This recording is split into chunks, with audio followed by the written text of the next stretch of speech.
Hi, would you like to know an important distinction to make in a step family?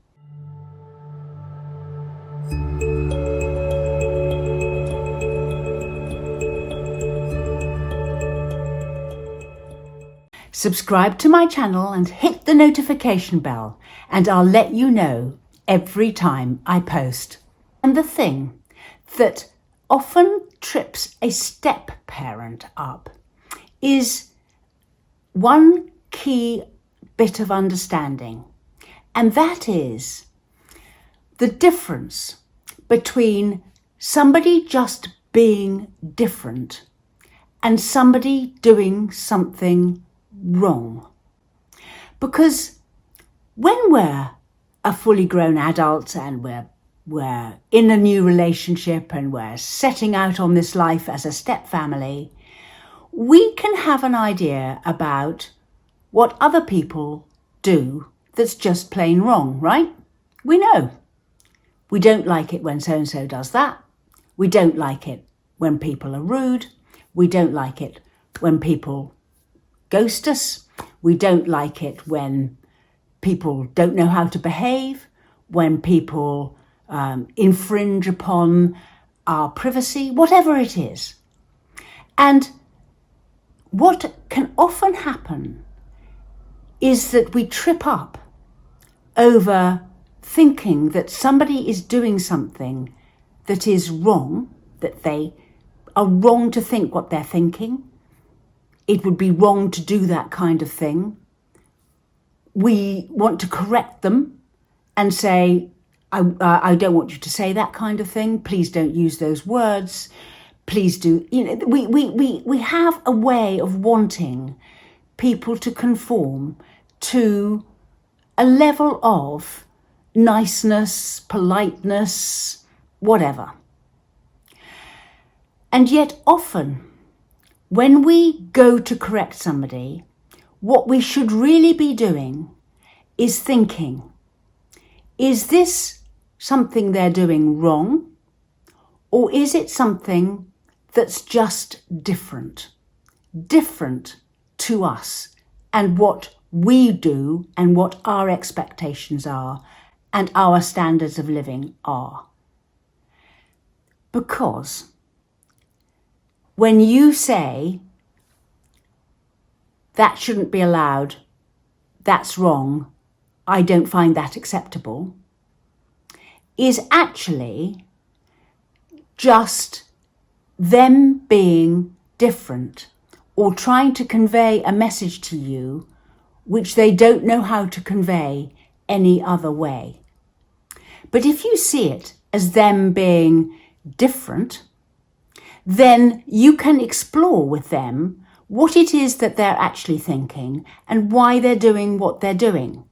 But if you see it as wrong, then you will take a particular view towards that and tell them from that angle.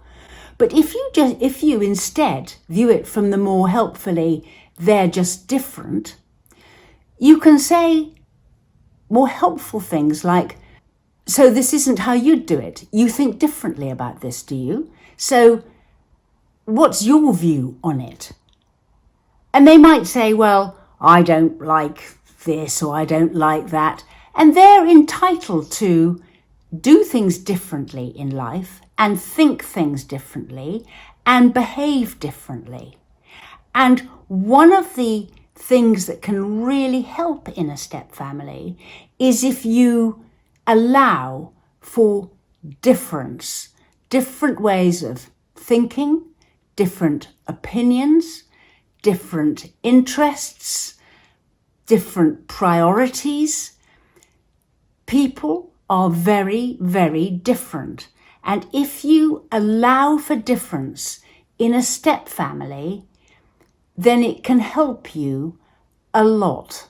Whereas if you see people who do things differently as wrong, then you'll come from a much more critical standpoint.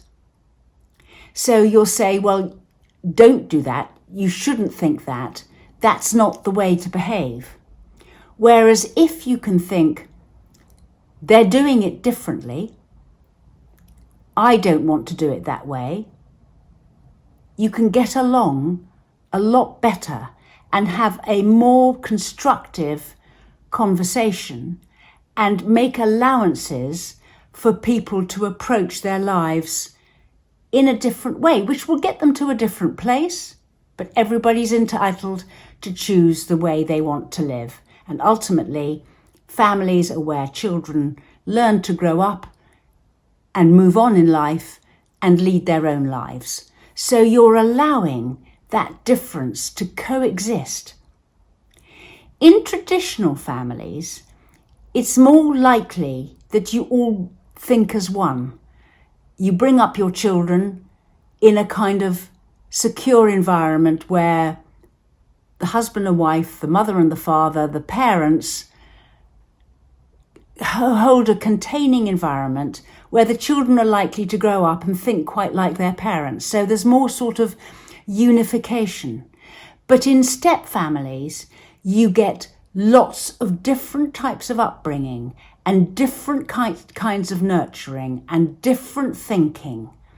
And this can make a huge difference to life inside a step family, because a step parent particularly has to put up with children in their home that have been encouraged or role modelled to think and behave and react and respond differently to things. So if you can view things as not wrong, but just different, then you can get a lot further with that and build a better conversation around it, and maybe bring people into a more unified family as a result. Without thinking that, you can become quite critical, and criticism will distance and cause more division between you. So it's quite an important concept to keep in your head, this, that when somebody does something that you don't like, it's because they are different to you, not because they are wrong. We run workshops, sessions, an email response service, and we write booklets. Look at our description box below for links to our social media and website.